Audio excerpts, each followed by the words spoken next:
Order, call the roll. Trustee Healy. Here. Trustee Katsinas. Trustee Milani. Here. Trustee Compass. Here. Trustee Reardon. Here. Trustee Rashevsky. Here. Mayor Pico. Here. Please rise for the Pledge of Allegiance. I pledge allegiance to the flag of the United States of America and to the republic for which it stands, one nation, under God, indivisible, with liberty and justice for all. Approval of the May 2nd, 2022 Committee of the Whole minutes. Mr. Chairman, Trustee Katsinas. I move to approve the minutes of the regular meeting of the Committee of the Whole. Second. Any changes? Call the roll. Trustee Katsinas. Aye. Trustee Reardon. Aye. Trustee Healy. Aye. Trustee Milani. Aye. Trustee Compass. Aye. Trustee Rashevsky. Aye. Mayor Pico. Aye. Catalina Subdivision Water Main and Storm Sewer Phase 1 through 3 engineering proposal. Mr. Chairman, Trustee Milani. move to recommend to the Village Board to approve the proposal from Christopher B. Burke Engineering of Rosemont, Illinois for engineering and construction oversight for an amount not to exceed $1,320,528 for all 3 phases of the project, plus a 2% contingency of $26,410.56 for a total of $1,346,938.56. Second. Any questions or comments? Call the roll. Trustee Milani. Aye. Trustee Compass. Aye. Trustee Healy. Aye. Trustee Katsinas. Aye. Trustee Reardon. Aye. Trustee Rashevsky. Aye. Mayor Pico. Aye. Tyler Human Capital Management Implementation Services. Mr. Chairman, Trustee Compass. I move to recommend to the Village Board to approve the amendment to the contract with Insight Public Sector for the not-to-exceed amount of $548,208. Second. Any questions or comments? Mr. Mayor, Trustee Reardon. what's the amendment? I was reading through it really quickly. What are we amending again? And if we could, we have a little bit of a presentation about the whole Tyler project, and that'll answer the question. Perfect, thank you. Okay. Thank you, Mayor and trustees. Kevin Wachtel and I will be providing you with a status update as to where we stand with the optimized program and its associated projects. So this is a familiar slide. This summarizes the 5 Tyler software modules that are included in this program. The Munis ERP financials, which went live 2 weeks ago tomorrow. The Tyler Enterprise Permitting and Licensing, formerly EnerGov, which was partially implemented in 2018 and 19, and subsequently put on hold until the Tyler Munis ERP was implemented. Human Capital Management, which is HCM, the basis of that is the payroll, time and attendance, which kind of form the foundation of that module. Enterprise Asset Management 311, which has been in production since 2018, 2019 in the software as a service environment in the cloud. That application or platform will be upgraded and then will be migrated to on-premise along with the other modules that are currently on-premise. And then finally, utility billing and water meter billing. Staff are currently reviewing consultant proposals to evaluate and develop a strategic plan for the village's water meter program. This is our program implementation schedule, which is planned for each of the Tyler modules.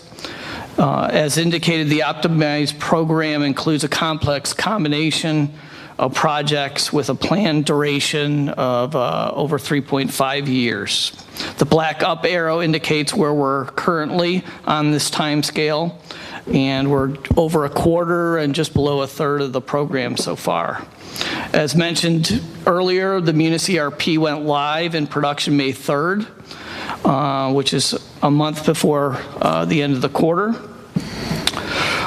Planning for enterprise permitting and licensing has already begun, and implementation begins next month, and it is planned to go live about the same time next spring. Completion And when we exactly complete this module will be largely dependent on how much of the previous work can be used and so forth. So more of that work that we are able to retain and utilize, the faster we can implement and cut over to that new module. HCM will kick off in July and will go live 12 months later in July of 23. I spoke with Regina Early, our new HR director, this morning, and she and Tarika are very eager and excited to get started in that new module. So that was exciting to hear. Tyler 311 and EAM, as I mentioned earlier, will be upgraded and migrated at an opportune time. It is part of the Munis suite, so we've got to be very careful on how we migrate that data down to make sure it doesn't impact our Munis ERP. And we'll plan to get that done Q3 of 23, but we hopefully may get done with that before then. That will not be a full quarter implementation. I imagine that implementation will take about a month. And then finally, the implementation of the Tyler's utility billing module, as mentioned, is dependent on the completion of the water meter program and the water meter conversion program. Kevin Wachtel will now provide you with a recap of where we're at with the Tyler Munis ERP implementation. So as Dave mentioned, we did go live with the financials component, that is the backbone of the system, that includes the accounts payable, general ledger, purchasing, requisitions, purchase orders, that type of thing, and accounts payable. And in addition to that, the disaster recovery backup program was implemented as well. There are a few minor items that remain outstanding, that nothing that would be critical path items to keep us from going live, but just a few things, some historical information on checks and invoices. We still have access to all that information, and we will for a number of years, because that information does exist in Enterprise, but we are pulling some checks, historical checks and invoices, so they be connected to the vendor records in Munis. So that's still that's a data conversion that is still in progress. Tyler Payments and Tyler Cashiering, a lot of that depends on some integrations that we have.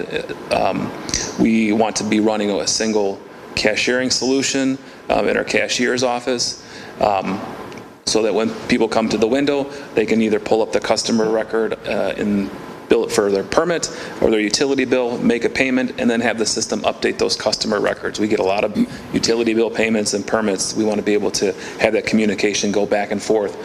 So we're working on those integrations, and once those are ready to go, we will get Tyler Payments and Cashiering up and running as well. And there is they call it a citizen self-service component, that's an online portal and things like that. So a few more things, we will definitely roll those out and let you all know when those things become closer to being live. The other component that we are going to be rolling out later on this summer it's called vendor self-service, where vendors that have purchase orders or contracts or any invoices can log in and see the status of those contracts, purchase orders, and invoices. And it's user-driven on their side. They can also submit invoices to us. So we're looking forward to that later this summer. So our next steps, first is identifying the HCM staff augmentation resources proposal that's before you tonight. We are in the early stages of specific planning for both the EnerGov implementation and the HCM implementation. And when we say planning, that means not just have a general timeline, but we pick specific days from now until go live, when we're going to have specific trainings and specific discussions and configuration sessions with our Tyler resources. So those days are set out quite a bit in advance, and we look to identify those days on our calendar so that we can all be on the same page and keep on task. And having the resources to do that is definitely beneficial to identify that and keep on task throughout the rest of the program. And I think that's the last of the prepared slides. We'd be happy to answer any questions that you have on any part of this. So big picture, Kevin, is how do you like it?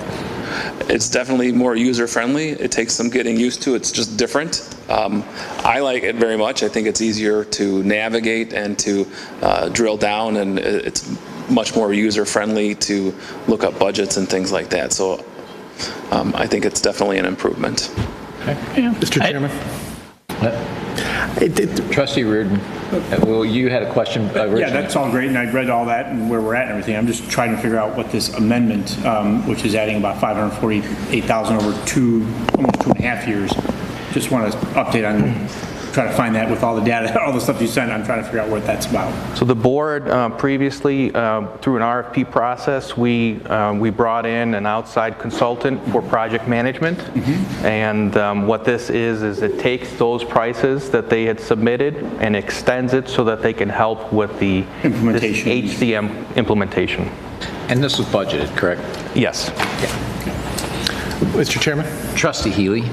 We had a timeline up there. Is that a new timeline, or is that's the same one from before? It's pretty much the same one, a few days here and there at the beginning and end. But yeah, that's the general timeline that. Okay, so that nothing's we've been changed with working. that? Correct. Okay, thank you. Just to, Mr. Mayor, to follow up on that point. Trustee Reardon. We're confident that Tyler can adapt. I mean, you're going out 2-3 years. I mean, we're not going to have to do this again. And they're going to be able to adapt what we need, year 5, year 6, year 7 down the road. I think Tyler is, they have a stronghold on the market. They have, they're one of very few options for municipalities our size. So, and Munis is, or the current version of Munis, whatever they're branding it these days, that's their bread and butter. That's what they're most well known for. Yeah, we're just going to have to get updates or whatever they do to update it. That will be already in their system. It'll just be some sort of update, not an overhaul that we're going through now. When we went through this whole process before you were on the board, that's what we talked about and the problem is what was put in before, they were patchwork and it was not what was dominant in the industry, so that's why we're here. So. And Tyler puts out updates constantly. So every month there's new hot fixes to fix bugs and add new features and functionality, and then they have major updates that come through. So they're constantly updating their product.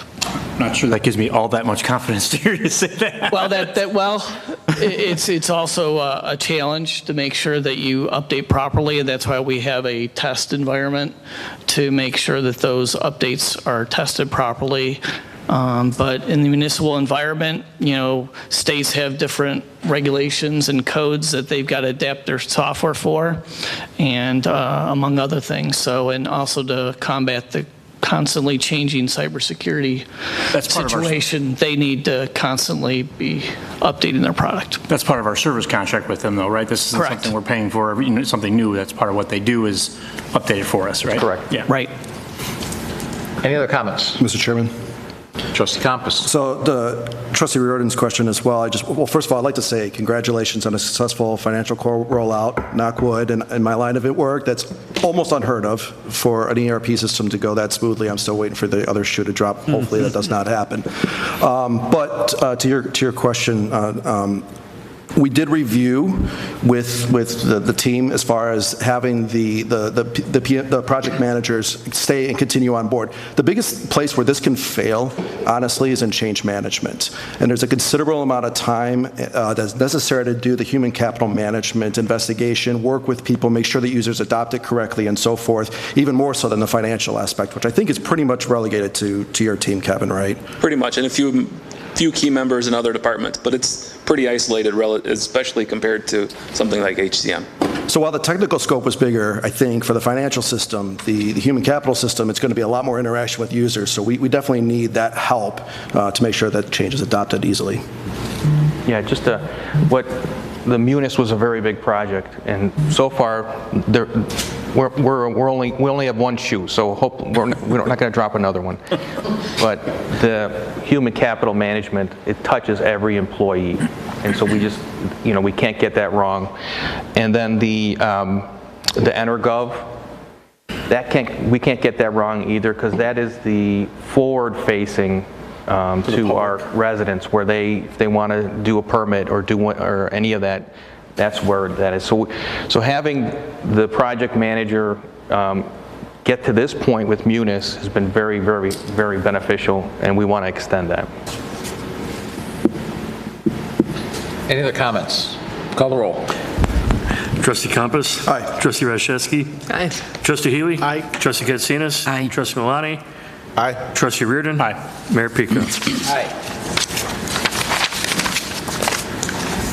2022 Asphalt Pavement Patching Bid Award.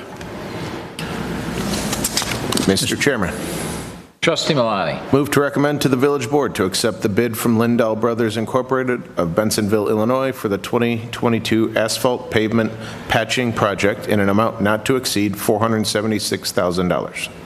Second. Any questions or comments? Call the roll. Trustee Malani? Aye. Trustee Compass? Aye. Trustee Healy? Aye. Trustee Katsinas? Aye. Trustee Reardon? Aye. Trustee Rashevsky? Aye. Mayor Pico? Aye. Village Hall Boardroom and Executive Conference Room renovation RFP 22-027. Mr. Chairman, Trustee Healy. I move to recommend to the village board to approve awarding RFP 22-027 to Industria, Inc. of Des Plaines, Illinois for a total amount not to exceed $647,833.20, $616,984 plus a 5% contingency fee of $30,849.20.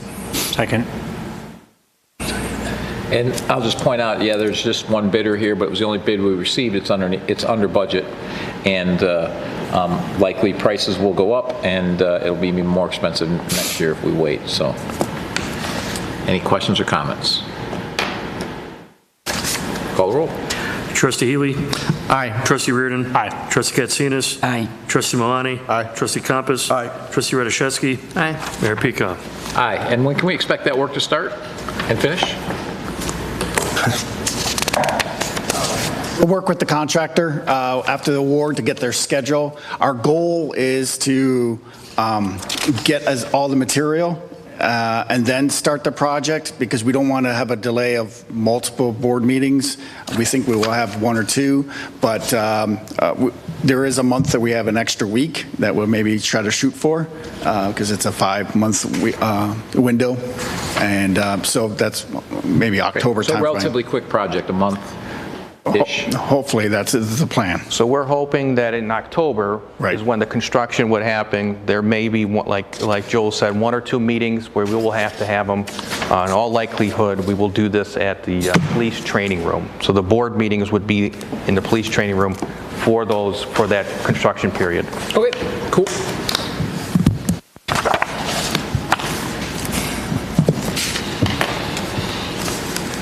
Auditor. Triangle TIF District Amendment and Downtown Orland Park TIF District Designation Support plus Business District. Mr. Chairman, Trustee Rashevsky. I move to recommend to the village board to authorize the village manager to execute a contract between the Village of Orland Park and SB Friedman Development Advisors LLC and the submitted proposal amount for professional services related to the Main Street Triangle TIF District Amendment and Downtown Orland Park TIF District designation support, along with support for a related business improvement district designation. Second. Mr. Mayor, if I could, I'd like to introduce Jeff Dickinson. He's with SB Friedman. SB Friedman is the village's financial advisor for the Main Street Triangle TIF, as well as the proposed Downtown Orland Park TIF. This item and the next 2 items are all related to the same Main Street Triangle TIF area. And at this point, Jeff is just going to kind of just give an overview and then talk about next steps. Thanks. Good evening, all. Happy to be here and talk a little bit about this. This is my firm. My colleague Lily's not here, but she and I have been working together on some matters for you related to the triangle already. I apologize if this is remediation for some of you all. There's 2 different special districts that we're going to be exploring the eligibility of. There's the existing TIF district. That's a property tax-based tool, as I think you all know. It's not a tax increase. It just reallocates taxes. and the money can be reinvested and has been reinvested, and there's been a TIF in this area for a long time to drive redevelopment. There's also a possibility of establishing a business district, essentially an overlay district there. That would be an additional tax, an additional sales and or hotel tax, but those dollars can also be used to spur redevelopment. We know the village has been working on the triangle for many years, but it's not done. I mean, I think that's the core of it, and so we need to have additional tools and additional powers to get the kind of outcomes that this board and this community has been working on for, I guess, decades at this point, really. Again, sort of the basics of TIF is a diversion. It's a local government controlled tool. This board will decide to spend money. You've been doing that for years. You'll continue to do that. You control it. It reallocates the taxes as values go up. To create a source of revenue to fund improvements. Again, the village has been doing this, and you've done a lot of the hard work, or that is buying property, putting in infrastructure, building a parking deck, all those things. There's just more of that to continue. And so developers don't get this as it's not a discretionary matter, or it is a discretionary matter, I'm sorry, it's not an entitlement, so they're going to have to come to you, seek funding, TIF reimbursement, and it's going to have to be deemed appropriate, worthy, serving the goals of the village, those sorts of things. So there's a lot of decisions to be made once the TIF districts are in the proper format, but it is something that's in the control of this board and will continue to be. This is what happens when a TIF is created. This is the freeze point, TIF district adopted. Insofar as values go up, we get into the orange territory, if you will.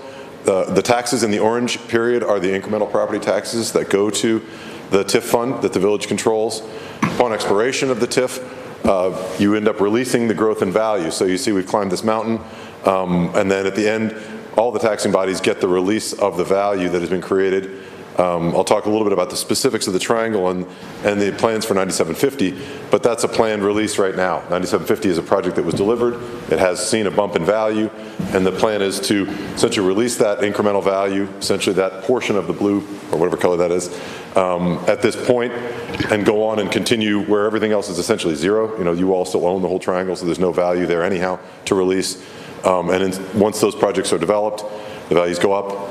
At the end of the TIF district, that too will be a big EAV release to the other Jeff, and if you could just stop right there, since that's a really nice graph that we can kind of explain what has happened with the existing TIF, which was created in about 2003, I think, and 2003, and then we used a bunch of dollars to buy out businesses and buy land and everything else, which you spent a lot of money, and then there was no property tax from that for 10 years.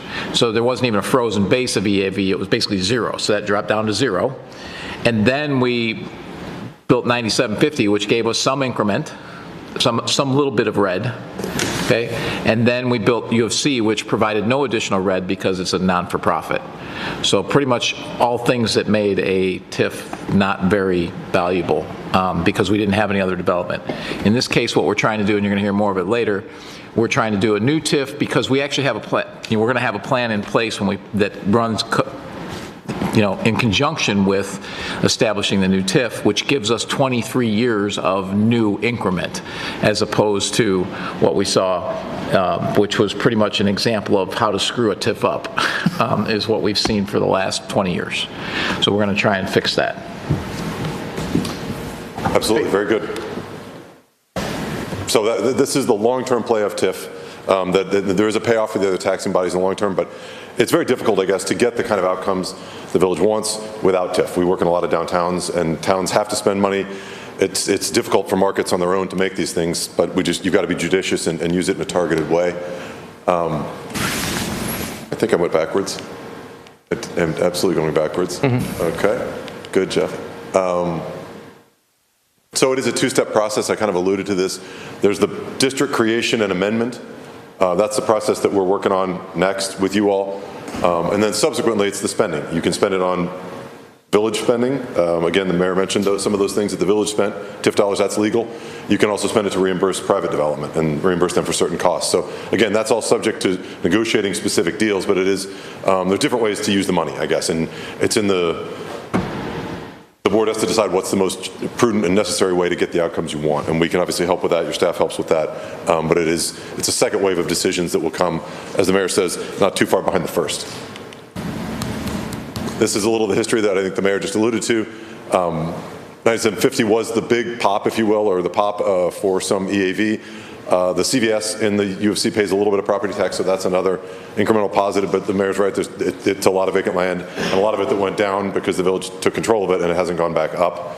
The district is the whole triangle at this point.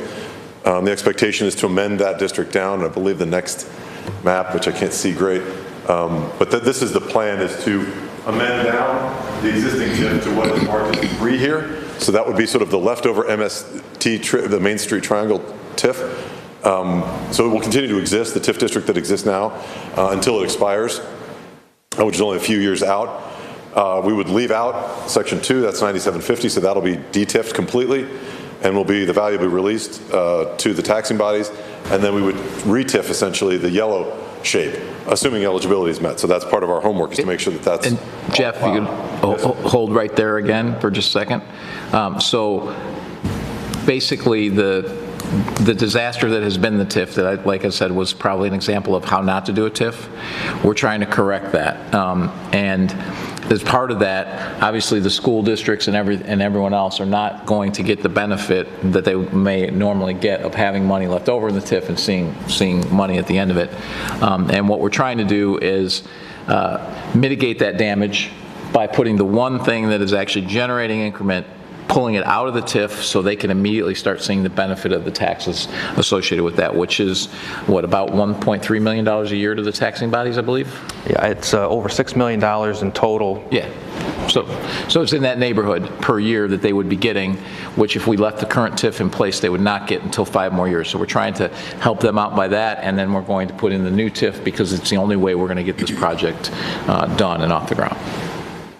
Absolutely, and if we released and just dissolve the TIF, there's no taxable value there in this sub area one, and so there's nothing to eat essentially for anybody, for the village or for the other taxing bodies. So it makes sense to essentially double down on TIF and the remainder of the triangle and get the outcomes that everybody's been shooting for a long time. As I said, a business district is another tool enabled by state statute. It also has to have an eligibility study, just as a TIF district is. Not any parcel in the state of Illinois can be put in a BD. It's a little more flexible in terms of designations, and there's some similar tests to the TIF district, but you basically have to be a finding that it's a necessary step to create the kind of development a village wants, and so you can't just make these things anywhere.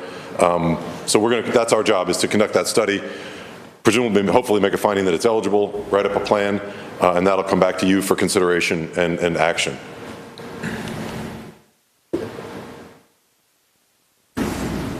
It's flexible in uses of funds. More flexible TIF funds are more constrained in terms of their uses under state law. It is an increase in taxes, but it is on sales, restaurant sales. If there happens to be a hotel here, you could elect to approve a hotel tax. So it's targeted, though. It's an extra sales zone hotel tax on whatever the district turns out to be. It shows up sooner because sales taxes flow faster than property taxes.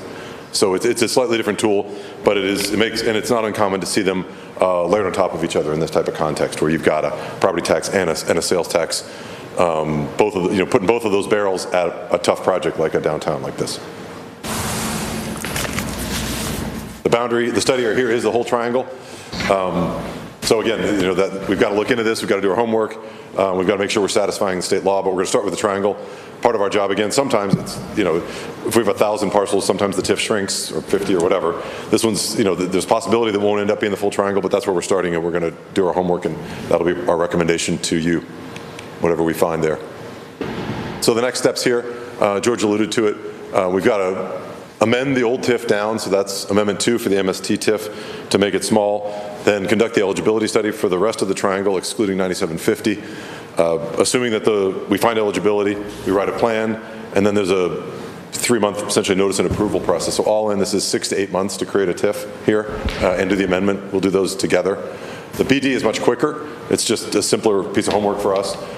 So we can do it faster. We may sync it up with the TIF plans just because there's not much use in having one but the other. So that's something we can work out, but there's no problem doing that kind of work in a 6 to 8 month. It's more like a 2 or 3 month period. So that's what's up for consideration, and happy to answer other questions if there are any. Sure. Mr. Chairman. Trustee Malani. Just a quick, to go back to, you were talking about the expiration of the TIF. It's about 5 years from now, right? So just to clarify, so if we did nothing, just let this expire, all of the proposed value that we would have had is just gone, correct? Yeah, if you don't do anything, as the mayor said, the taxing districts have to wait to get their 9750 increment, so that's one consequence, which is, and you are a taxing district, so you'll get your share of that tax base as well. But right, if you do nothing, I would say almost certainly can't get the kind of environment you want. You might get some development, but it would be much more garden variety stuff. You would get, drive-throughs and maybe an apartment project. But to get the kind of density and complexity and mixed use, walkability, all the sort of loftier goals, if you will, and not that there's anything wrong with the other kind of development, but there's real sort of big policy ambitions by this community. That doesn't happen in hardly any suburbs without TIF, basically. The reality is if we don't have a TIF, we're going to have a park there, but just like we do right now. Correct. That's what we're going to have. We're going to have nothing else, and people parking on the grass when we have events down there. Yeah, I was just making sure that I was understanding the point clearly. Thank you. Mr. Mayor. Trustee Reardon. The timing of your 6 to 8 months to do all this, I mean, maybe you don't even know, maybe George or the mayor might know. Does that slow us down? I mean, can we do it, we can do it simultaneously? We can start getting the development as long as they know that this is in the background. We will be negotiating the MDA, our MDA Master Development Agreement during this whole process. And they'll know that's going on, so they'll be hopeful. Yeah, and if we come to an agreement, I'm sure it'll be contingent on the TIF being something approved. like that. Secondly, is there a blight factor that has to be for the business development part? Is there something we have to show that the area is blighted, though? Are you concerned about that? I mean, I know it looks terrible now. There's just a parking lot there, but if you take the surrounding area, there's a lot going on. So yeah, blighting is the finding, absolutely, for a business district establishment. It isn't there. It is tricky. I will say that it's not an obvious slam dunk. I mean, that's part of the reason I'm being so qualified, and we've got to do our homework. Sure. We have found blighted areas that you wouldn't, it often doesn't meet the conventional definition of a blight. An urban area with buildings falling down. That's the sort of the normal version, what people picture in their minds. But the statute has got different standards that I think we're optimistic, but it's fair enough to say I can't guarantee you we're going to find blight. I mean, the factor can be that if we don't do this, we're not going to get development. And you have the background for that. You have the research to show that look, we've been doing this for 20 years and we can't get anyone to go there, so we need these type of incentives to get in there. That's what you're going to be arguing, right? That's exactly part of it. There's sort of the but-for question, which is, can the village get what they want without TIF and BD? And I feel comfortable saying that today. The answer is no. Yeah, but is what the village wants too much? We've got to pick through the technical bits and pieces, but the conceptual, there's no question, because we've watched it sit for a long time. I just want to be very clear on the one point you made, that when you talk about tax, because that people, I'm not sure where, people are listening at home and that's the only thing they hear. The only taxes that would be increased on a business district would be use tax, so to speak. People who stay at the hotel, people who, buy stuff at the restaurants, not the public, not the residents of Orland Park are not going to have an additional tax on there for any type of designation. That's clear? correct. You're correct. I just want to make sure. Thanks, that's all. Mr. Mayor, Trustee Healy. we'd like to learn from the past. I think we have. Well, you never know. Time will tell. But in 20 years, I don't know if anybody's going to be on this board. They're still here. At least I know I won't. But who do we look for leadership on this? Is there, I guess what I'm looking at, should somebody have told previous boards, stop, what you're doing is nuts. This is just not right. It's not, it's just, is it up to the village manager to treasure? Asking him to answer that question is not fair. It's up to the it's up to the residents to do that, and I can tell you that this resident was sending stuff to a board member this entire time for this, that this was not a good use of dollars, and I don't think I'm the only one. I think there were many that were doing it. So they didn't listen. Now unfortunately, all of that is a sunk cost. It's gone, and what we have now is how do we deal with it going forward? Well, what we know is having a plan in place that's going to break ground right after the TIF is established is all that you saw in that red. We start capturing that right away, as opposed to spending it all and not having anything. So that's how a TIF is successful. My point is that we want to make sure that we look to our management and the advisors to say, in my business, when there's something going wrong, I better say, hey, what are you doing? You're going off the rails here. And the sooner I do that, the better. I just want to emphasize that we look, because we're not experts in TIFs or anything like that, we look for you guys to say, and publicly state that this is not right, this is wrong, or this is unconventional, or it's risky, or something like that. I just want the advisors not to just go along, get along, and all that happened in the past. So I would hope that if we execute this contract, that people would be, you or your employees, somebody has got to stop and say, things are going off the rails. This is just not right. So. And we have some very smart people on the team here helping us out, in addition to Jeff with SB Friedman. SB Friedman is very well known in this field. We also have KTJ, and there's two attorneys, Greg Smith and Tom Bayer, and this is what they do. And I can rest assured that throughout this process, they have told us, you know, can't do this, you can do this, you can't do this. They're wonderful resources, and Scott Day, also an attorney that is part of this project. So we really have a lot of smart people looking at it, but at the end of the day, it's going to be a policy decision. And you know, do we want to go down this path? What only thing that's happening today is there's a contract with SB Friedman, and they are going to do the due diligence. Eventually, there will be a day where there's going to be there's going to be ordinances that have to be passed to create the TIF. But today, we're just starting that process.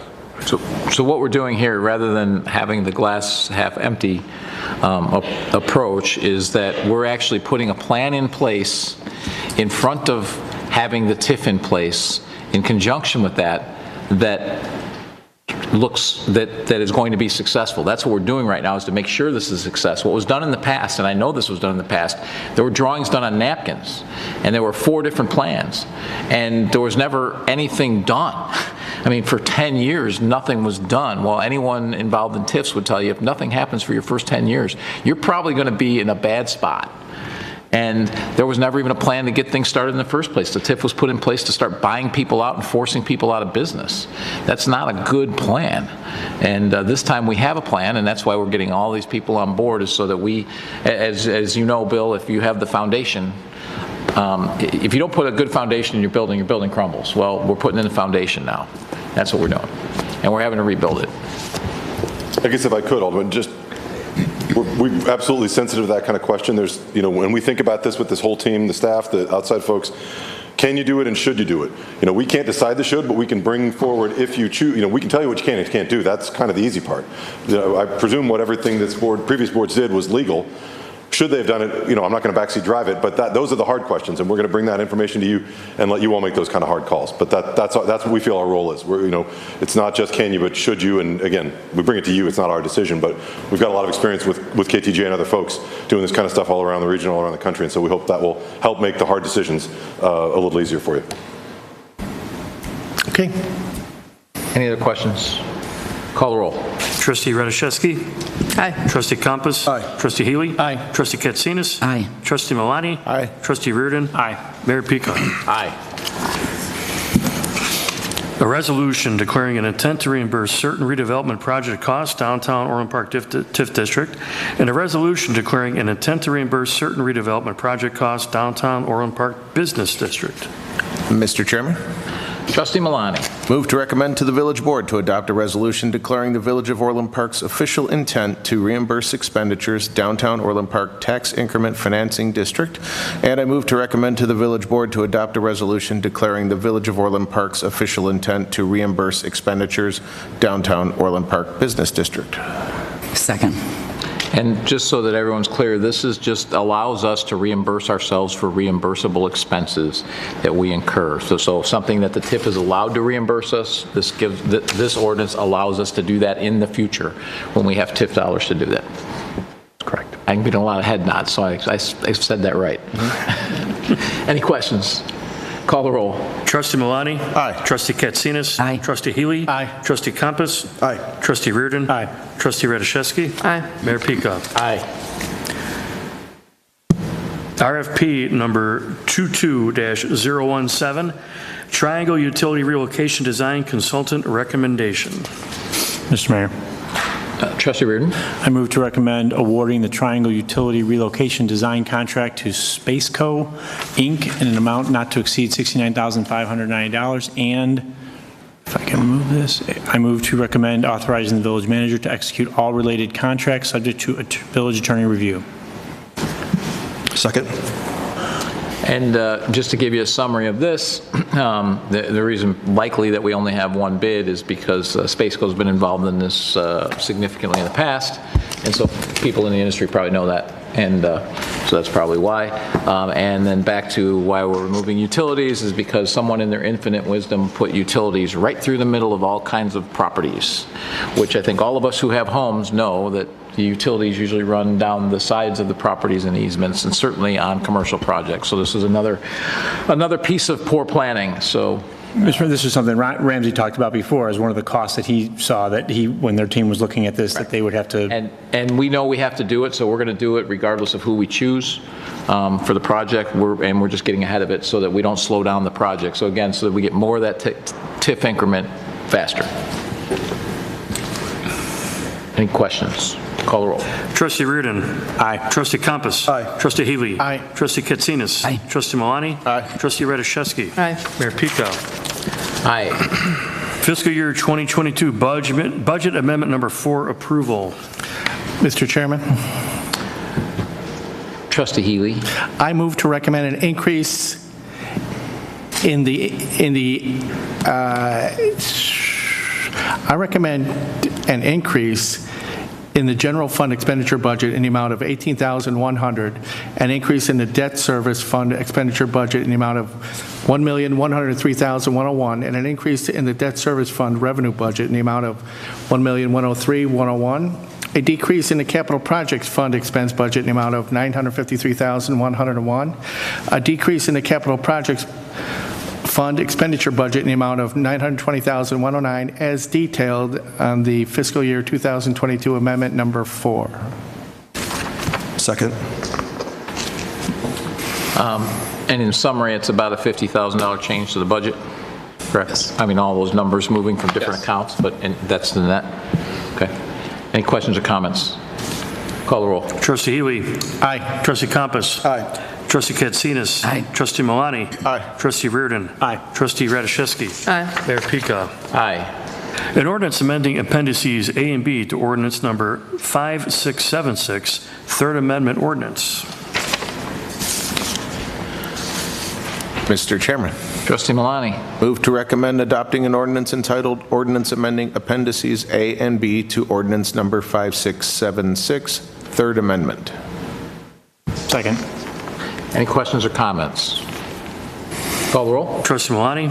Aye. Trustee Reardon. Aye. Trustee Healy. Aye. Trustee Katsinas. Aye. Trustee Compass. Aye. Trustee Radiszewski. Aye. Mayor Pika? Aye. An ordinance amending Title 7, Chapter 4 of the Orland Park Village Code with regard to liquor licensing. Mr. Chairman, Trustee Compass. I move to recommend to the village board to adopt an ordinance entitled An Ordinance Amending Title 7, Chapter 4 of the Orland Park Village Code with regards to liquor licensing. Second. Any comments? And just a summary, we're cleaning some things up in here, and one of the things that, in particular, is that people who were late, we had to keep chasing them, so this way we just stopped their license, and so that's some of the stuff that we're doing here. Call the roll. Trustee Compass. Aye. Trustee Radiszewski. Aye. Trustee Healy. Aye. Trustee Katsinas. Aye. Trustee Malani. Aye. Trustee Reardon. Aye. Mayor Pika? Aye. Any non-scheduled citizens or visitors? Do we have any non-scheduled citizens or visitors to speak? Okay. Mr. Chairman, Trustee Compass. I move to adjourn the meeting. Second. Call the roll. Trustee Compass. Aye. Trustee Katsinas. Aye. Trustee Healy. Aye. Trustee Malani. Aye. Trustee Reardon. Aye. Trustee Radiszewski. Aye. Mayor Pika? Aye. We're adjourned. See you in 15 minutes.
Call the meeting to order. Call the roll. Trustee Healy? Here. Trustee Katsinas? Here. Trustee Milani? Here. Trustee Campos? Here. Trustee Reardon? Aye. Trustee Rashevsky? Here. Mayor Pico? Here. It's your move. Please rise for the Pledge of Allegiance. I pledge allegiance to the flag of the United States of America and to the republic for which it stands, one nation, under God, indivisible, with liberty and justice for all. Approval of the May 2nd, 2022 regular meeting minutes. Mr. Chairman, Trustee Katsinas. I move to approve the minutes of the Board of Trustee meeting of May 2nd, 2022. Second. Call the roll. Trustee Katsinas? Aye. Trustee Campos? Aye. Trustee Healy? Aye. Trustee Milani? Aye. Trustee Reardon? Aye. Trustee Rashevsky? Aye. Mayor Pico? Aye. The Ethics Commission appointment. Mr. Chairman, Trustee Campos. I move to advise and consent the appointment of Jay Swanson to the Ethics Commission. Second. Any questions or comments? Call the roll. Trustee Campos? Aye. Trustee Katsinas? Aye. Trustee Healy? Aye. Trustee Milani? Aye. Trustee Reardon? Aye. Trustee Rashevsky? Aye. Mayor Pico? Aye. And Jay is not here, so we'll swear him in at a later date. The Police Pension Fund Board appointment. Mr. Mayor, Trustee Reardon. I move to advise and consent the appointment of Kathleen Klein to the Police Pension Fund Board. Second. Any questions or comments? Call the roll. Trustee Reardon? Aye. Trustee Healy? Aye. Trustee Katsinas? Aye. Trustee Milani? Aye. Trustee Campos? Aye. Trustee Rashevsky? Aye. Mayor Pico? Aye. Now I'll swear Kathleen in.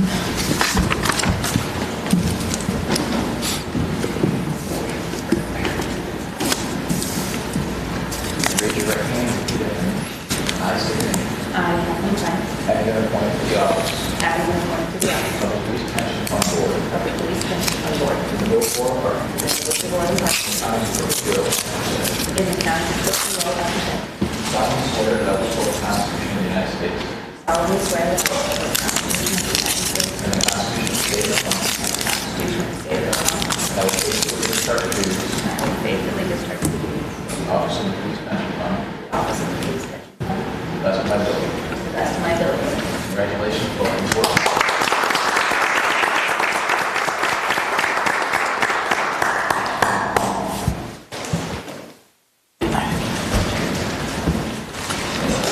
Kathleen, thank you very much for volunteering to sit on this important board. We really appreciate it and appreciate you giving back to the community. Right, next. Community Pride Awards, Snow Angels presentations.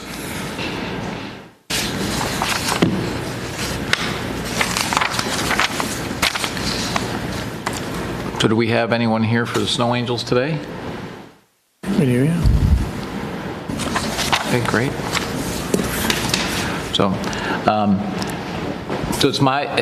for those of you who don't know what the Snow Angels program is, it's students that volunteer to clear the driveways, students and others that volunteer to clear the driveways for elderly that sign up for this.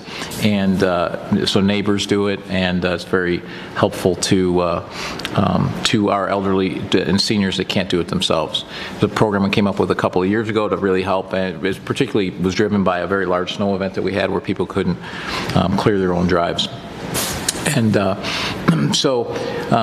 we received requests from seniors and individuals with disabilities for assistance to remove the snow during the harsh winter months, and then that's why we put this program in place. And it connects the residents and the volunteers together that are willing to shovel driveways and sidewalks on a voluntary basis. Students, service organizations, scout troops, athletic teams, student activity groups, and church groups all generously contribute time and effort in the support of Orland Park residents. Students also get community service hours through their school for doing this.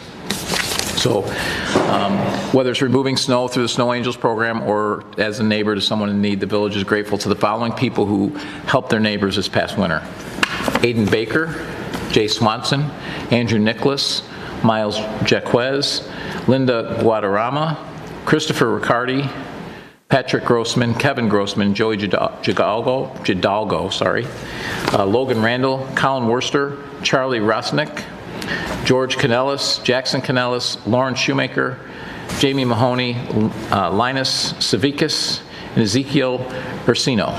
So for anyone who's here for the Snow Angels, Second page. Mr. Mayor. There's a second page. Second page. Second page.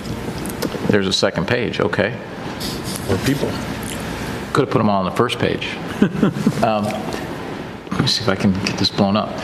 Alexander Solano, Michael Slawinski, Liliana Rodriguez, Ryan Devlin, John Rohrer, Sabrina Yasin, David Apps, Joseph Hafner, Caitlin Rafalski, Jacob Dabowski, and Caleb James.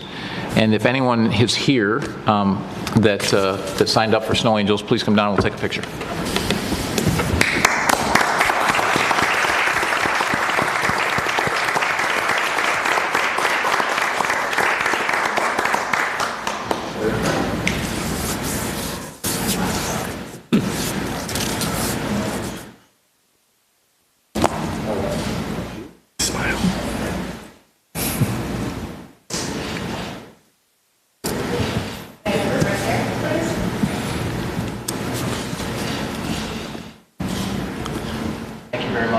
Thanks.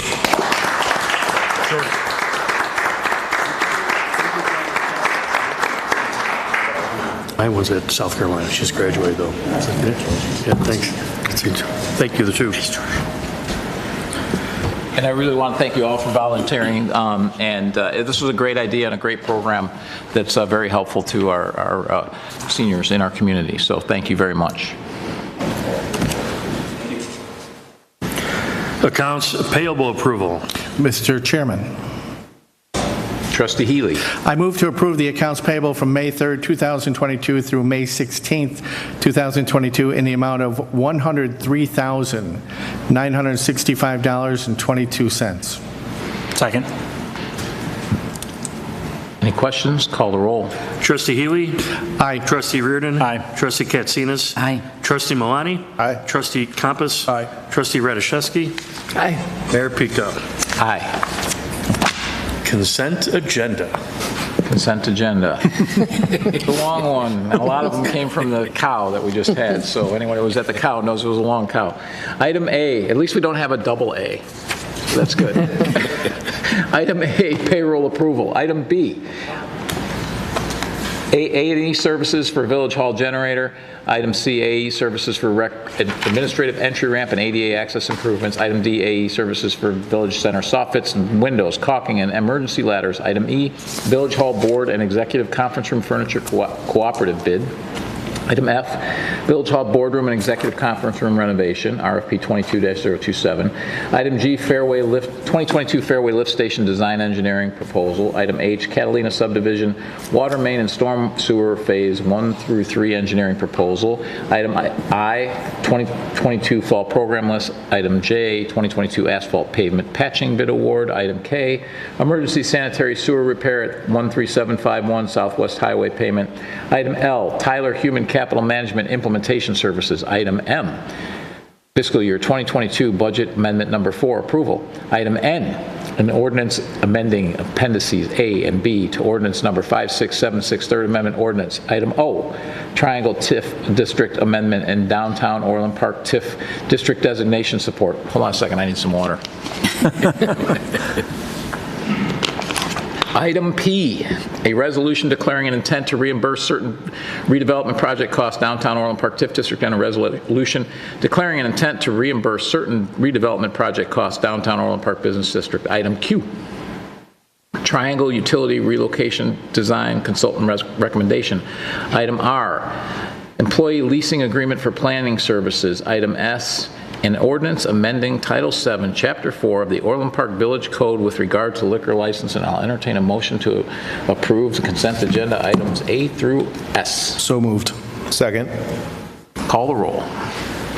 Trustee Compass. Aye. Trustee Malani. Aye. Trustee Healy. Aye. Trustee Katsinas. Aye. Trustee Reardon. Aye. Trustee Radiszewski. Aye. Mayor Pico. Aye. It was easy for you guys to say. Public hearing, item Aldi Orland Park petition for annexation of parcels 2 through 4. Mr. Mayor, Trustee Reardon. I move to adjourn the public meeting of the board. I'm sorry. We have to open the hearing. We have to open the Oh, hearing. I'm sorry. Go ahead. Mr. Mayor, Trustee Katsinas? Make a motion to open the public hearing. Second. So we have to say what the public hearing is for. So I will entertain a motion to open the public hearing on the annexation agreement for the subject properties located at 11200 West 179th Street, also known as Aldi Orland Park. So moved. Second. Is there anyone here to speak at the public hearing? Need to take a roll. Oh, Roll call. yeah. Trustee Healy? Aye. Trustee Katsinas? Aye. Trustee Malani? Aye. Trustee Compass? Aye. Trustee Reardon? Aye. Trustee Rashevsky? Aye. Mayor Pico? Aye. Is there anybody here to speak at the public hearing? So this annexation agreement is for 11200 West 179th Street. It's going to be where the Aldi's going in Orland Park. Any comments? Mr. Chairman, Trustee Compass. I move to adjourn the public hearing on the annexation agreement for the subject properties located at 11200 West 179th Street, also known as Aldi Orland Park. Second. Call the roll. Trustee Compass? Aye. Trustee Katsinas? Aye. Trustee Healy? Aye. Trustee Malani? Aye. Trustee Reardon? Aye. Trustee Rashevsky? Aye. Mayor Pico? Aye. Intergovernmental agreement between the Village of Orland Park and the 5th District SWAT Team. Mr. Chairman? Trustee Compass. Malani. Or Trustee Malani, I'm sorry. Yeah. It came from over there somewhere. Move to approve the intergovernmental agreement between the Village of Orland Park and the 5th District SWAT Team, and move to authorize the village manager to execute the intergovernmental agreement upon approval of the board. Second. Any questions or comments? Call the roll. Trustee Malani? Aye. Trustee Compass? Aye. Trustee Healy? Aye. Trustee Katsinas? Aye. Trustee Reardon? Aye. Trustee Rashevsky? Aye. Mayor Pico? Aye. Local Public Agency Agreement, Engineering Service Agreement for the 104th Avenue Multi-Use Path from 159th Street to 163rd Place, $0 supplement. Mr. Mayor, Trustee Reardon. I move to approve the reallocation of funding resulting in a $0 change to the local public agency agreement engineering service agreement for the 104th Avenue multi-use path from 159th Street to 163rd Place. Second. Any questions or comments? Call the roll. Trustee Reardon. Aye. Trustee Healy. Aye. Trustee Katsinas. Aye. Trustee Malani. Aye. Trustee Compass. Aye. Trustee Rashevsky. Aye. Mayor Pico. Aye. 104th Avenue Multi-Use Path Phase 3 Construction Engineering Observation Award. Mr. Mayor, Trustee Reardon. I move to approve the award of Phase 3 Construction Engineering Observation Services to Thomas Engineering Group, LLC for a not-to-exceed amount of $190,875.86. Second. Any questions or comments? Call the roll. Trustee Reardon. Aye. Trustee Rashevsky. Aye. Trustee Healy. Aye. Trustee Katsinas. Aye. Trustee Malani. Aye. Trustee Compass. Aye. Mayor Pico. Aye. Be nice to have that project done. We're going to construct that this year, right? Okay. And small enough projects should be done in this season? Yeah, they awarded, pretty much that letting of the last day. Okay, perfect.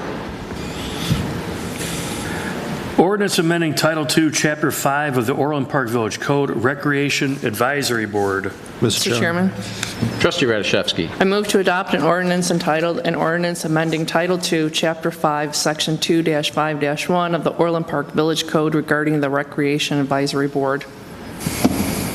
Second. Any questions or comments? Call the roll. Trustee Rashevsky. Aye. Trustee Compass. Aye. Trustee Healy. Aye. Trustee Katsinas. Aye. Trustee Malani. Aye. Trustee Reardon. Aye. Mayor Pico. Aye. Total Classification and Compensation Study Contract. Mr. Mayor, Trustee Reardon. I move to select Pontifex Consulting Group to perform the total classification and compensation study and to approve a contract in the amount of $44,400. Second. Any questions or comments? Mr. Mayor, Trustee Katsinas. could the village manager please give us just a quick overview on this? Sure. So as part of this year's budget, we budgeted for a total compensation study, and we put an RFP out, and we got a very good submittal from Pontifex. Easy for you to say. Yeah, I know. And so what is going to happen here is it's going to be a multi-staged process. Stage one will be a compensation philosophy that, and the board is going to be part of this process from start to finish. We've already had board members part of the selection process. So we start with the compensation study. Something we're going to do different too is we are going to do job description review for every position. So we're going to go, they're going to do questionnaires, there's going to be a lot of that. They're going to do market compensation analysis. They'll have recommendations. It's a very, very comprehensive study, and for the price, we're very happy. It's a lot less than we anticipated. Thank you, George. Welcome. Any other comments or questions? Call the roll. Trustee Reardon? Aye. Trustee Compass? Aye. Trustee Healy? Aye. Trustee Katsinas? Aye. Trustee Malani? Aye. Trustee Rashevsky? Aye. Mayor Peacock? Aye. Non-scheduled citizens and visitors. Jane and Jean Sandrick, and a reminder that you have 3 minutes.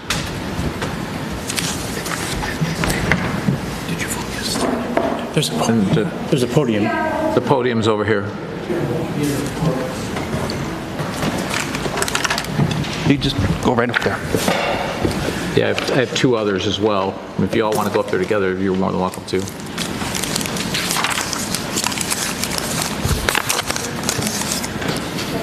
No, right there.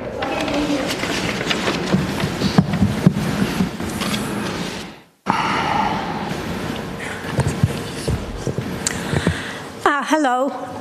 We own property on Shagbark Retention Pond. Now, what's going on right now is that the 4 owners are being held responsible for maintaining the pond. There are other apartment buildings that are located on the pond, plus the village is using the retention pond not only for our area, but also part of the next subdivision. Now, we've been going back and forth for different hearings and so on. Now, we're asking village for help. There are pipes, 5 inlet pipes, and 1 small outlet into the creek. Now, my question is, was there ever a study showing that that outlet pipe is not big enough to handle when there is a heavy rain? That pond water level goes up very high. And what happens is it ruins there is erosion because of that, because that water has no place to go. Now, Tinley Creek, I understand that there is a problem with that, but there are also a lot of contributing factors to that there is a lot of water, not only from our buildings, but from the whole subdivision. So we are really being held responsible for just the 4 owners. So, you got something to say? Yeah, because our property boundaries end up into the pond, and that's the reason why it was given to us that we are held responsible. So we're here to just present and looking for some help from the village, just like it was mentioned by her earlier. So at one point last hearing we had at the village hall, we brought in an attorney, and we also have requested if we could quick deed the property to the village, and it was not taken. So we're just looking for help here from the village and the board. Is that everything? That is everything. Thank you very much for your comments.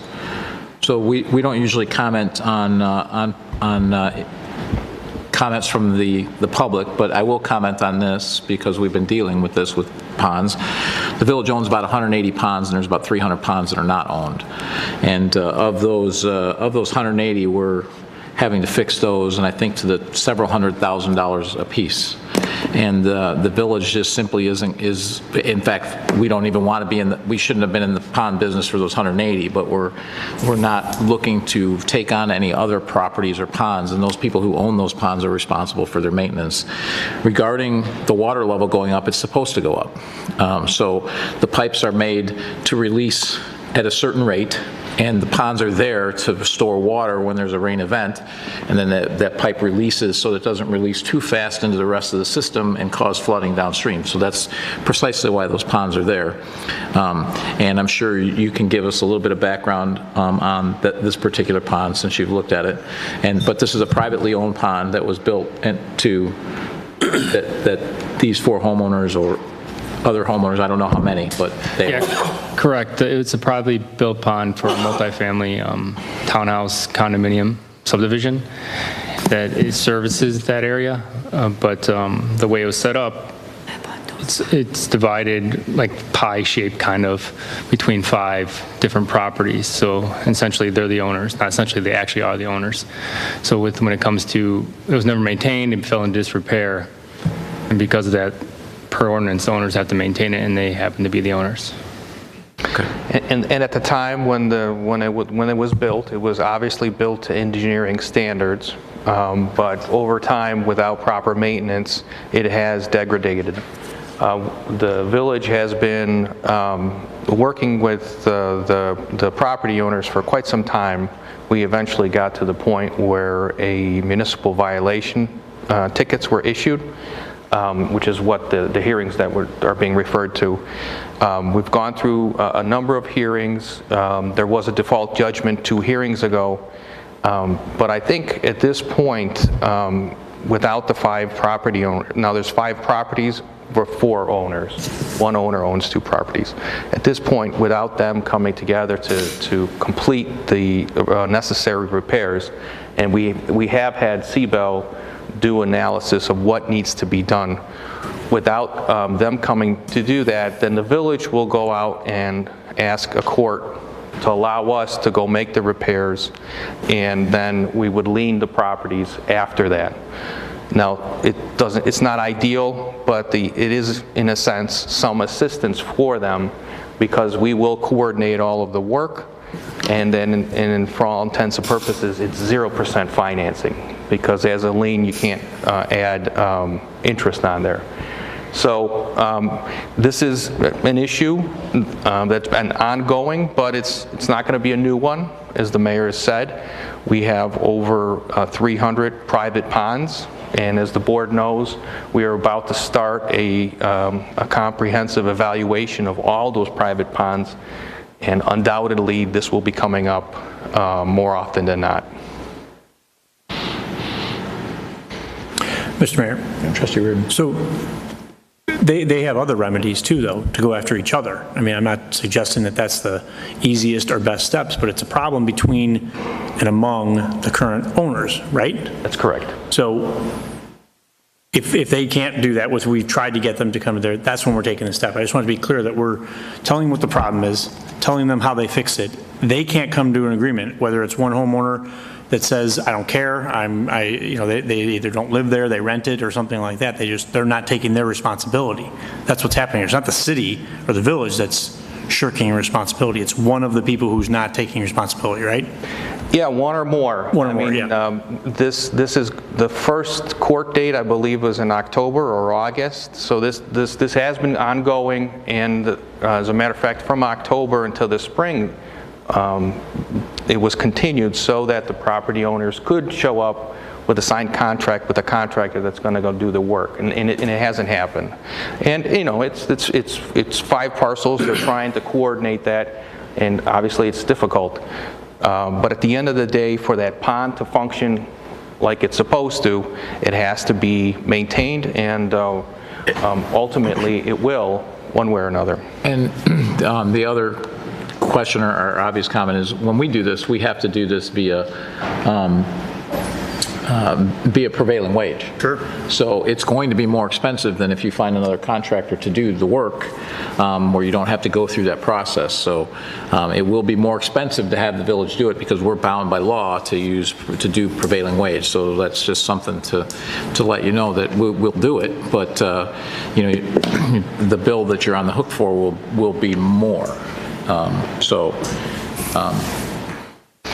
Yeah, and those 300 ponds, the 300 plus the 180 that the village owned, they create an intricate network to maintain, our conditions, our dry conditions, and any one of those could really knock that whole system out of whack. It's not ideal, but the property were purchased showing that the property ownership goes out into the middle of those ponds.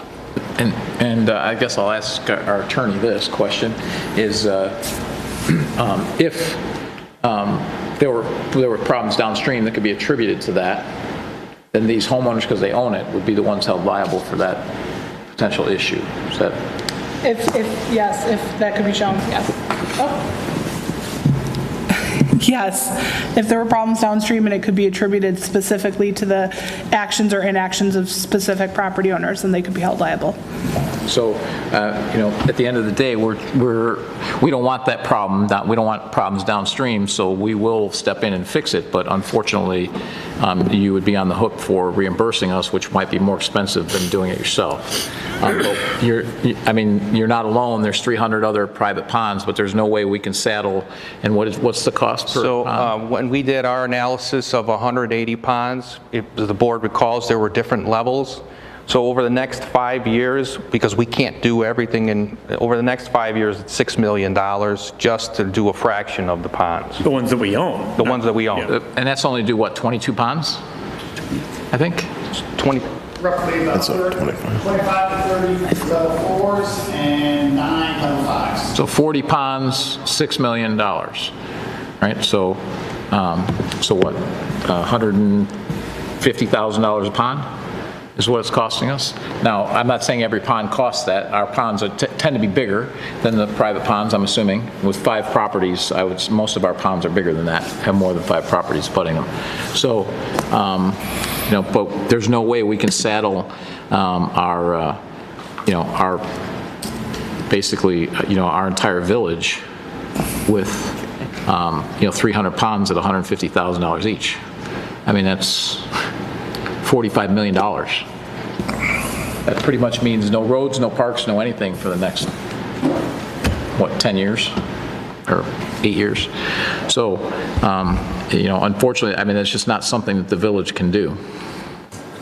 So, there's at the end of the day, there are 2 options. One is all property owners get together and you do it. We're willing to do it. Okay. It's just we're kind of waiting for a timeline also from the village.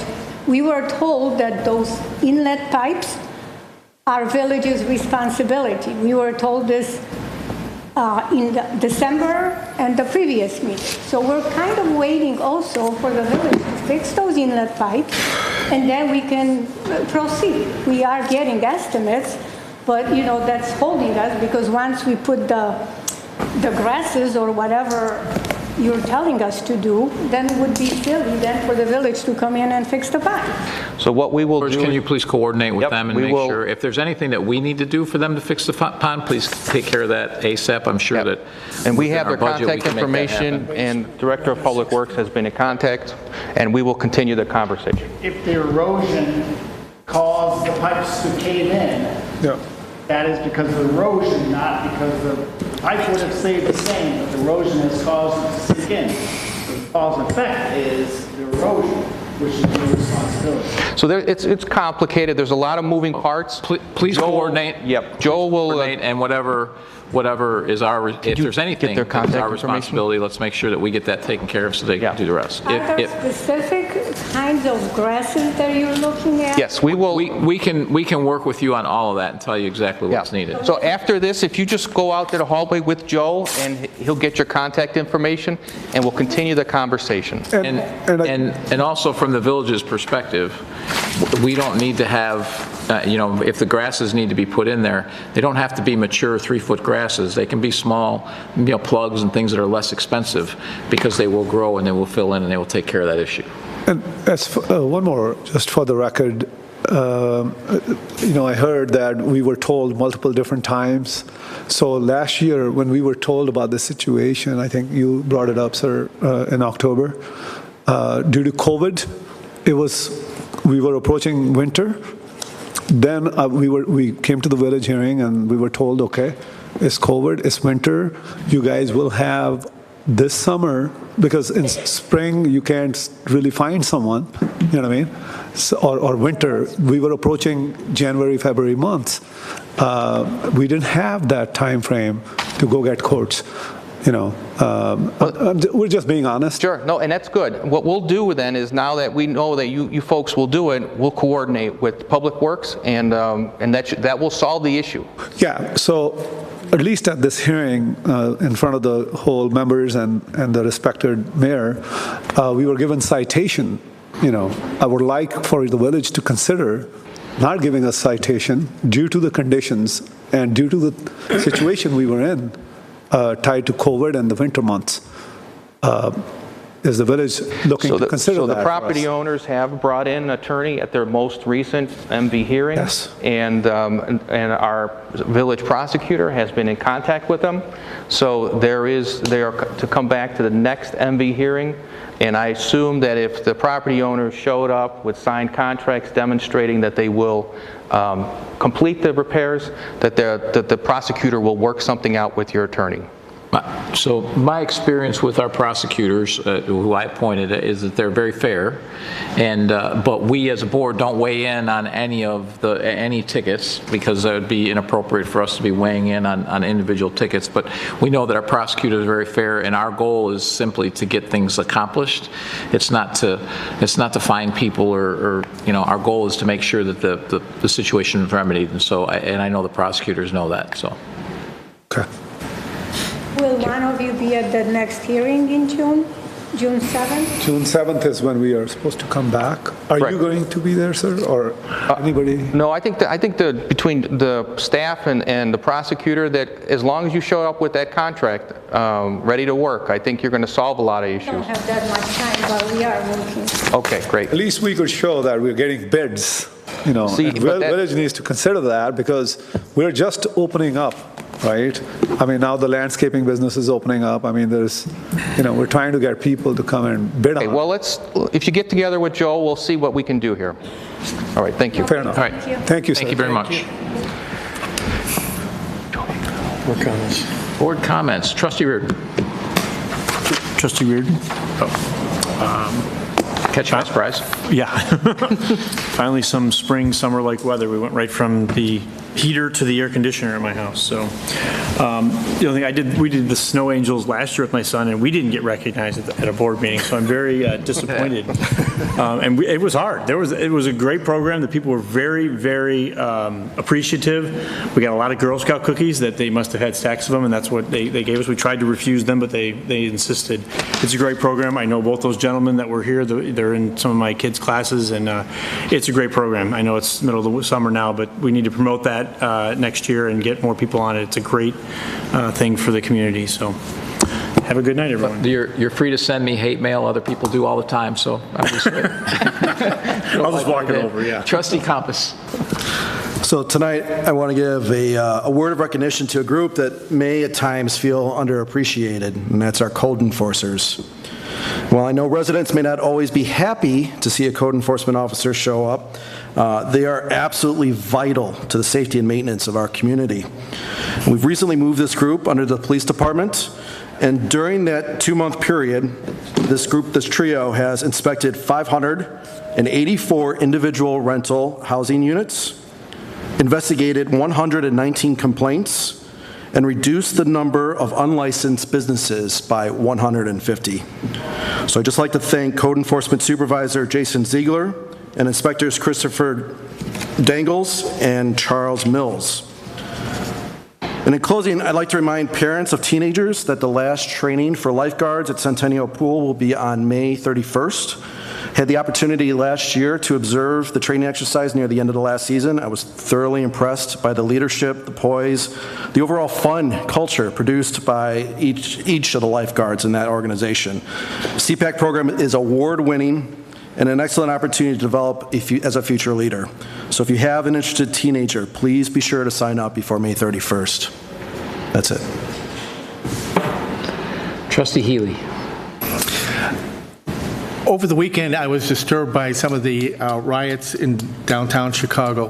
These did not appear in the newspapers or the TV, but there was plenty of police action in the Loop on Saturday night after a shooting at 6:30. The riotous behavior went on till 11 o'clock, at least another shooting. It was awful, and we are not disconnected totally from Chicago. We depend on that to be a hub of activity, a hub of international trade. They've got a long way to go to get back. We hope the officials in there can get it back under control, and we will all benefit from that. The other thing is we just want to pay special attention to Memorial Day coming up by the end of the month, and hopefully we can get a good crowd out there to honor the veterans. Thank you. Trustee Milani. Thank you. On April 30th, 15 athletes from the Orland Park Special Recreation Owls track team competed in an annual spring games track and field meet, which is hosted by Special Olympics every year. Our athletes brought home 8 gold medals, 4 silver medals, and 3 bronze medals. Every athlete earning a gold medal will be able to advance to the state summer games at Illinois State University. This is a tremendous achievement for them. A parent whose son was competing for the first time and earned a gold medal actually shared with one of our staff members, and I quote, "My only disappointment is not signing my son up years ago. You and your coaches are outstanding."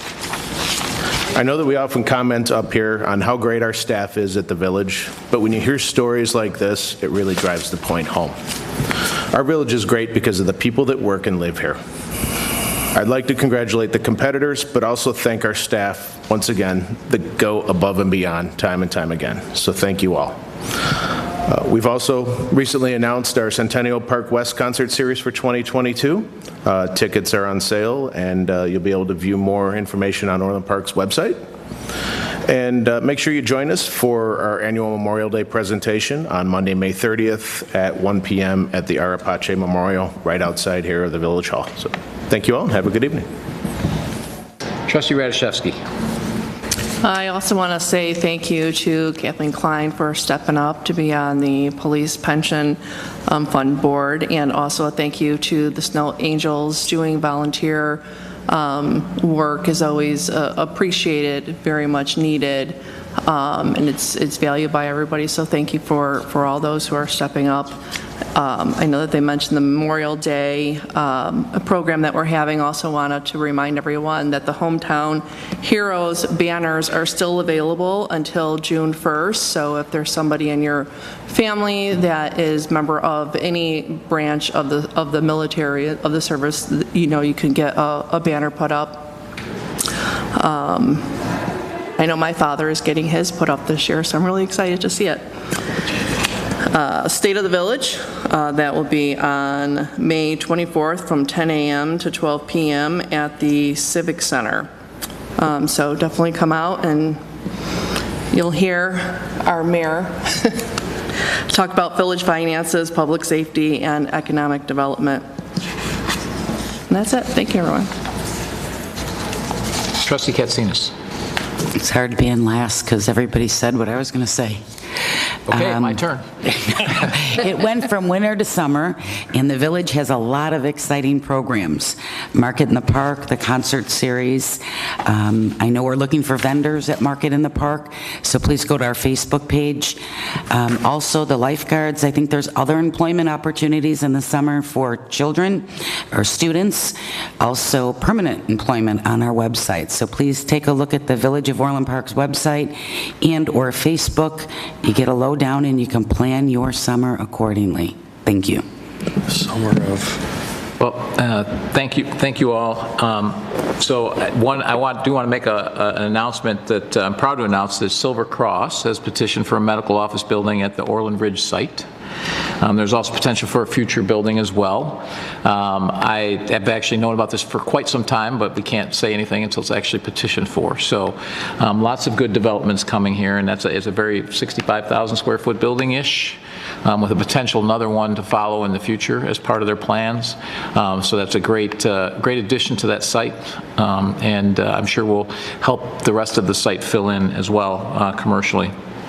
I also want to thank staff, George, Kevin, for your nice work on the bond results. You know, we knew bond prices were going to go up, maybe even 180 basis points or so, and they went up about 200 basis points, so 2%.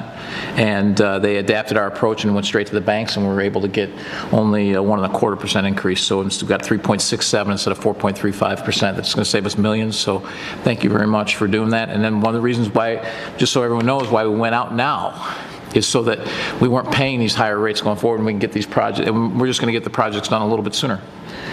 So you'll get to enjoy the Centennial Park West, and also Schuylkill Park a little bit sooner. So, speaking of Centennial Park West, we do have the concert series. We've announced one of the two great horn bands of the 70s, Blood, Sweat, and Tears. As you know, the other one's Chicago, a local band here, but Blood, Sweat, and Tears was great as well.